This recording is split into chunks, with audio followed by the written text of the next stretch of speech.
ಕೆಲವು ಪಳೆಯಳಿಕೆಗಳು. ಹೊಸಗನ್ನಡ ಕ್ರಿಯಾಪದಗಳ ಒಳರಚನೆಯಲ್ಲಿ ಇಸು ಎಂಬ ಒಂದು ಪ್ರತ್ಯಯವನ್ನು ಬಿಟ್ಟರೆ ಇದು ಕೂಡ ಹಳೆಗನ್ನಡದ ಕಾಲದಲ್ಲಿ ಒಂದು ಕ್ರಿಯಾಪದವಾಗಿತ್ತು. ಬೇರೆ ಪ್ರತ್ಯಯಗಳ ಬಳಕೆಯೇ ಇಲ್ಲವೆಂದು ಹೇಳಲು ಸಾಧ್ಯವಿದೆ.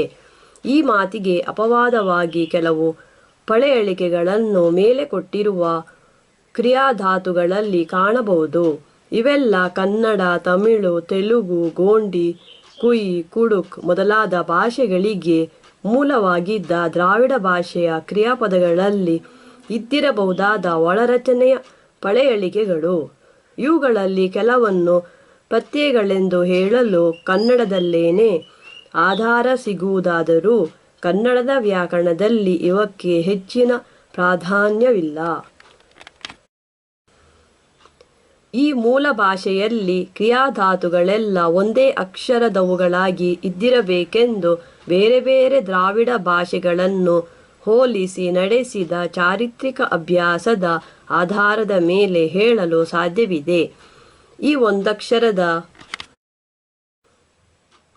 ಧಾತುಗಳಲ್ಲಿ ಹೆಚ್ಚಿನವು ಬೇರೆ ಬೇರೆ ಪ್ರತ್ಯಯಗಳೊಂದಿಗೆ ಸೇರಿಕೊಂಡು 2 ಮತ್ತು 3 ಅಕ್ಷರದವುಗಳಾಗಿವೆ. ಹಳೆಗನ್ನಡದಲ್ಲಿ ಇಂತಹ ಕೆಲವು ಒಂದಕ್ಷರದ ಧಾತುಗಳು ಕಾಣಿಸುತ್ತವೆಯಾದರೂ ಹೊಸಗನ್ನಡದಲ್ಲಿ ಅವೆಲ್ಲವೂ ಎರಡಕ್ಷರದವುಗಳಾಗಿವೆ. ಉದಾಹರಣೆಗೆ ಇರ್ ಇರು, ಸೋಲ್ ಸೋಲು, ಕಾಯ್ ಕಾಯು ಇತ್ಯಾದಿ. ಹೊಸಗನ್ನಡದಲ್ಲಿ ಬರುವ ಕ್ರಿಯಾಪದಗಳ ಒಳರಚನೆಯಂತಹದ್ದು ಎಂಬುದನ್ನು ವಿವರಿಸುವಾಗ ಅವು ಈ ರೀತಿ ಒಂದಕ್ಷರದ ಧಾತುಗಳಿಗೆ ಪ್ರತ್ಯಯಗಳು ಸೇರುವುದರ ಮೂಲಕ ಬೆಳೆದು ಬಂದವುಗಳೆಂಬ ಚಾರಿತ್ರಿಕ ವಿಷಯವನ್ನು ಪರಿಶೀಲಿಸುವ ಅವಶ್ಯಕತೆ ಇಲ್ಲವಾದರೂ ಅದನ್ನು ಪ್ರತಿಬಿಂಬಿಸುವಂತಹ ಕೆಲವು ಅಂಶಗಳನ್ನು ಗಮನಿಸದಿರಲು ಸಾಧ್ಯವಾಗದು. ಉದಾಹರಣೆಗಾಗಿ 3 ಅಕ್ಷರಗಳಿರುವ ಕ್ರಿಯಾಧಾತುಗಳಲ್ಲಿ ಕೆಲವು 2 ಅಕ್ಷರವಿರುವ ಕ್ರಿಯಾಧಾತುಗಳಿಗೆ ಇಲ್ಲವೇ ಬೇರೆ 3 ಅಕ್ಷರಗಳಿರುವ ಕ್ರಿಯಾಧಾತುಗಳಿಗೆ ಸಂಬಂಧಿಸಿದಂತಿದ್ದು ಅವುಗಳಲ್ಲಿ ಬರುವ 3ನೆಯ ಅಕ್ಷರ ಒಂದು ಪ್ರತ್ಯಯವಾಗಿರುವಂತೆ ತೋರುತ್ತದೆ. ಇಂತಹ ಕೆಲವು ಪ್ರತ್ಯಯಗಳನ್ನು ಕೆಳಗಿನ ವಿಭಾಗಗಳಲ್ಲಿ ಕೊಡಲಾಗಿದೆ. ಚು ಎಂಬ ಪ್ರತ್ಯಯ. ಚು ಎಂಬ ಅಕ್ಷರದಲ್ಲಿ ಕೊನೆಗೊಳ್ಳುವ ತಿರುಚು, ನುಣುಚು, ಎರಚು, ಕಳಚು ಮೊದಲಾದ ಕೆಲವು ಕ್ರಿಯಾಪದಗಳ ಕೊನೆಯಲ್ಲಿ ಕಾಣಿಸುವ ಚು ಎಂಬುದು ಒಂದು ಪ್ರತ್ಯಯವಿರಬಹುದು ಎಂದು ವಾದಿಸಲು ಈ ಕೆಳಗಿನ ಹೋಲಿಕೆಗಳು ಆಧಾರವಾಗಬಲ್ಲುವು. ಇಲ್ಲಿ ಹೋಲಿಕೆಗಾಗಿ ಕ್ರಿಯಾಪದಗಳನ್ನು ಮಾತ್ರವಲ್ಲದೆ ನಾಮಪದ ಮತ್ತು ಗುಣಪದಗಳನ್ನು ಕೊಡಲಾಗಿದೆ. ತಿರುಗು ತಿರುಚು, ನುಣುಪು ನುಣುಚು, ಕೀರು ಕಿರುಚು, ಮಡಿಕೆ ಮಡಿಚು, ಎರೆ ಎರಚು, ಕಳೆ ಕಳಚು, ಮೊನೆ ಮೊನಚು. ಎರಡಕ್ಷರಗಳಿರುವ ಕ್ರಿಯಾಪದಗಳಲ್ಲೂ ಕೊನೆಯಲ್ಲಿ ಚಕಾರವಿರುವ ಕೆಲವು ಪದಗಳು ಈ ರೀತಿ ಚು ಎಂಬ ಪ್ರತ್ಯಯವನ್ನು ಬಳಸಿ ತಯಾರಿಸಿದವುಗಳ ಹಾಗೆ ಕಾಣಿಸುತ್ತವೆ. ಉದಾಹರಣೆಗೆ ಗೀರು ಗೀಚು, ತೋರು ತೋಚು, ಬಿರಿ ಬಿಚ್ಚು, ಮಿನುಗು ಮಿಂಚು. ಬೇರೆ ಕೆಲವು ಪ್ರತ್ಯಯಗಳು. ಇದೇ ರೀತಿಯಲ್ಲಿ ಬೇರೆ ಕೆಲವು ಪ್ರತ್ಯಯಗಳನ್ನು ತೋರಿಸುವ ಕ್ರಿಯಾಪದಗಳನ್ನು ಈ ಕೆಳಗಿನ ಹೋಲಿಕೆಗಳಲ್ಲಿ ಕಾಣಬಹುದು. ಪ್ರತ್ಯಯ ಆಧಾರವಾಗಬಲ್ಲ ಪದಗಳು. 1. ಗು, ಒಣ ಒಣಗು, ಕೊರತೆ ಕೊರಗು, ಬೆಳಕು ಬೆಳಗು, ತಿರಿ ತಿರುಗು, ತೊಲೆ ತೊಲಗು, ಹೆಣ ಹೆಣಗು, ತಾಳು ತಗ್ಗು. 2. ಕು, ತೂರು ತುರುಕು, ದೊರೆ ದೊರಕು, ನಿಲ್ಲು ನಿಲುಕು, ಕುಟ್ಟು ಕುಟುಕು, ಕಲೆ ಕಲಕು, ಹಿಸಿ ಹಿಸುಕು. 3. ಡು, ಕದಲು ಕದಡು, ಹೊರ ಹೊರಡು, ಹಬ್ಬು ಹರಡು, ಕಲೆ ಕಲಡು. 4. ಳು, ಉಗಿ ಉಗುಳು, ನುಸಿ ನುಸುಳು, ಸಿಗಿ ಸೀಳು. 5. ಬು, ಅಲೆ ಅಲುಬು, ಹರಡು ಹಬ್ಬು, ಊದು ಉಬ್ಬು. 6. ಯು, ನೋವು ನೋಯು, ನೇಕಾರ ನೇಯು, ಎಡರು ಎಡವು, ತಿರುಗು ತಿರುವು. ಇದಲ್ಲದೆ ಕ್ರಿಯಾಪದಗಳ ಕೊನೆಯಲ್ಲಿ ಬರುವ ಈಕಾರ, ಏಕಾರ ಮತ್ತು ಉಕಾರಗಳು ಮೂಲ ಭಾಷೆಯಲ್ಲಿ ಪ್ರತ್ಯಯಗಳೇ ಆಗಿದ್ದಿರಲು ಸಾಧ್ಯವಿದೆ. ಕನ್ನಡದ ಏಕಾರಾಂತ ಕ್ರಿಯಾಪದಗಳಲ್ಲಿ ಕೆಲವು ಮೂಲದಲ್ಲಿ ಐ ಎಂಬುದರಲ್ಲೂ ಮತ್ತು ಬೇರೆ ಕೆಲವು ಅ ಎಂಬುದರಲ್ಲೂ ಕೊನೆಗೊಂಡಿದ್ದುವೆಂದು ವಾದಿಸುವುದಕ್ಕೆ ಬೇರೆ ದ್ರಾವಿಡ ಭಾಷೆಗಳ ಆಧಾರವಿದೆ. ಉದಾಹರಣೆಗಾಗಿ ಕೆಳಗೆ ಕೊಟ್ಟಿರುವ ಕನ್ನಡದ ಕ್ರಿಯಾಪದಗಳನ್ನು ತಮಿಳು ಭಾಷೆಯ ಕ್ರಿಯಾಪದಗಳೊಂದಿಗೆ ಹೋಲಿಸಿ ನೋಡಬಹುದು.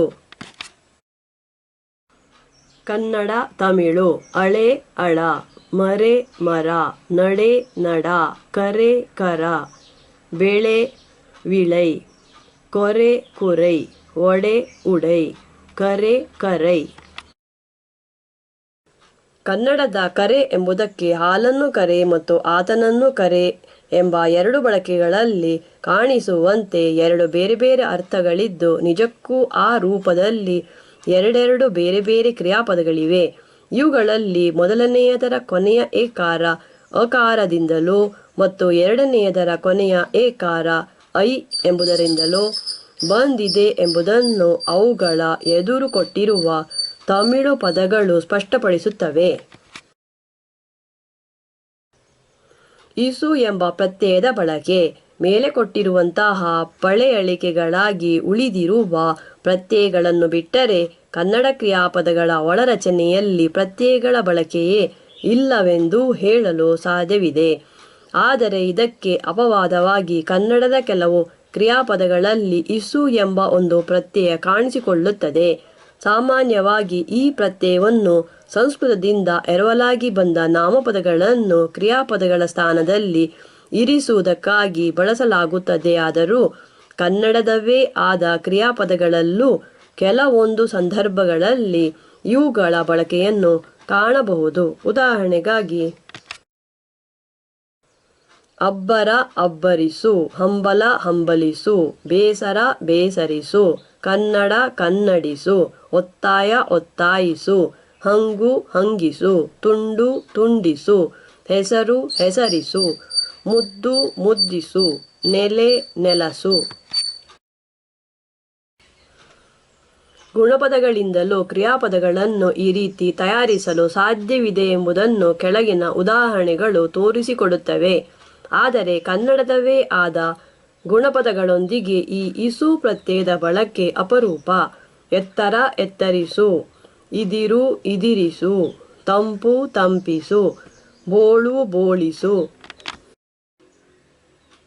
ಯಾವುದಾದರೊಂದು ಶಬ್ದವನ್ನು ಅಣಕಿಸಿ ಹೇಳುವ ಬಡಬಡ, ಚಟಚಟ, ಗಹಗಹ ಎಂಬಂತಹ ಪದಗಳಿಗೆ ಮತ್ತು ಬೇರೆ ಕೆಲವು ಅನುಭವಗಳನ್ನು ಸೂಚಿಸುವ ತಳತಳ, ಘಮಘಮ ಎಂಬಂತಹ ಪದಗಳಿಗೆ ಇಸು ಪ್ರತ್ಯಯವನ್ನು ಸೇರಿಸಿ ಕ್ರಿಯಾಪದಗಳನ್ನು ಮತ್ತು ನೇ ಎಂಬ ಪ್ರತ್ಯಯವನ್ನು ಸೇರಿಸಿ ಗುಣಪದಗಳನ್ನು ತಯಾರಿಸಲು ಸಾಧ್ಯವಿದೆ.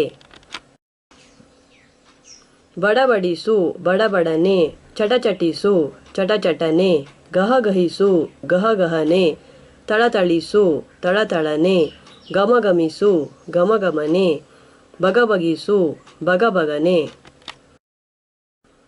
ಕೆಲವು ಪದಗಳು ಇಕೆ ಅಥವಾ ಕೆ ಎಂಬ ಪ್ರತ್ಯಯ ಸೇರಿದಾಗ ನಾಮಪದಗಳಾಗಿಯೂ ಮತ್ತು ಇಸು ಎಂಬ ಪ್ರತ್ಯಯ ಸೇರಿದಾಗ ಕ್ರಿಯಾಪದಗಳಾಗಿಯೂ ಬಳಕೆಯಾಗುತ್ತವೆ. ಇವುಗಳಲ್ಲಿ ಕೆ ಎಂಬ ಪ್ರತ್ಯಯವಿರುವ ಪದಗಳೆದುರು ಇಸು ಎಂಬ ಈ ಪ್ರತ್ಯಯಕ್ಕೆ ಸು ಎಂಬ ರೂಪವಿದೆ. ಉದಾಹರಣೆಗೆ ಆಕಳಿಕೆ ಆಕಳಿಸು, ಬೆದರಿಕೆ ಬೆದರಿಸು, ಮೊದಲಿಕೆ ಮೊದಲಿಸು, ಬಯಕೆ ಬಯಸು, ಹರಕೆ ಹರಸು, ಬಳಕೆ ಬಳಸು. ಇನ್ನು ಕೆಲವು ಇಸು ಎಂಬುದರಲ್ಲಿ ಕೊನೆಗೊಳ್ಳುವ ಪದಗಳು ಕ್ರಿಯಾಪದಗಳಾಗಿ ಮಾತ್ರ ಬಳಕೆಯಲ್ಲಿವೆ. ಇವುಗಳಲ್ಲಿ ಕೆಲವಕ್ಕೆ ಚಾರಿತ್ರಿಕವಾಗಿ ಬೇರೆ ಪದಗಳೊಂದಿಗೆ ಸಂಬಂಧವಿದೆಯಾದರೂ ಹೊಸಗನ್ನಡದಲ್ಲಿ ಇಂತಹ ಸಂಬಂಧ ಉಳಿದಿಲ್ಲ. ಉದಾಹರಣೆಗೆ ಗುಡಿಸು, ಬಡಿಸು, ಆರಿಸು, ಒರಸು. ಈ ಕೆಳಗಿನ ಕ್ರಿಯಾಪದಗಳಲ್ಲಿ ಇಸು ಎಂಬ ಪ್ರತ್ಯಯ ಬೇರೊಂದು ಪ್ರತ್ಯಯದೊಂದಿಗೆ ಇಲ್ಲವೇ ಬೇರೊಂದು ಕ್ರಿಯಾಧಾತುವಿನ ಸಂಕ್ಷಿಪ್ತ ರೂಪದೊಂದಿಗೆ ಬಂದಿರುವ ಹಾಗೆ ಕಾಣಿಸುತ್ತದೆ. ಚಪ್ಪರಿಸು, ಮುಗ್ಗರಿಸು, ಕೇಕರಿಸು, ಅಪ್ಪಳಿಸು, ಕುಪ್ಪಳಿಸು, ಬಿಕ್ಕಳಿಸು, ಆಕಳಿಸು, ಓಲೈಸು, ಕೋರೈಸು. ಕ್ರಿಯಾಪದಗಳ ಒಳರಚನೆಯಲ್ಲಿ ಬರುವ ಈ ಇಸು ಎಂಬ ಪ್ರತ್ಯಯವನ್ನೇ ಹೋಲುವ ಪದರೂಪ ಪ್ರತ್ಯಯವೊಂದು ಕನ್ನಡದಲ್ಲಿ ಬಳಕೆಯಲ್ಲಿದೆ. ಇದನ್ನು ಕ್ರಿಯಾಪದವೊಂದಕ್ಕೆ ಸೇರಿಸಿ ಅದು ಸೂಚಿಸುವ ಕೆಲಸವನ್ನು ಬೇರೆಯವರ ಮೂಲಕ ನಡೆಸಲಾಗಿದೆ ಎಂಬ ಪ್ರೇರಣಾರ್ಥವನ್ನು ಪಡೆಯಲು ಸಾಧ್ಯವಾಗುತ್ತದೆ. ಉದಾಹರಣೆಗೆ ಮಾಡು ಮಾಡಿಸು, ತಿನ್ನು ತಿನ್ನಿಸು, ಬೀಳು ಬೀಳಿಸು ಇತ್ಯಾದಿ. ಈ ಎರಡು ಪ್ರತ್ಯಯಗಳ ರೂಪ ಒಂದೇ ಆದರೂ ಅವುಗಳಲ್ಲಿ ಮೊದಲನೆಯದು ಮಾತ್ರ ಪದರಚನೆಗೆ ಸಂಬಂಧಿಸಿದುದು ಎಂಬುದನ್ನು ಇಲ್ಲಿ ಗಮನಿಸುವುದು ಅವಶ್ಯ.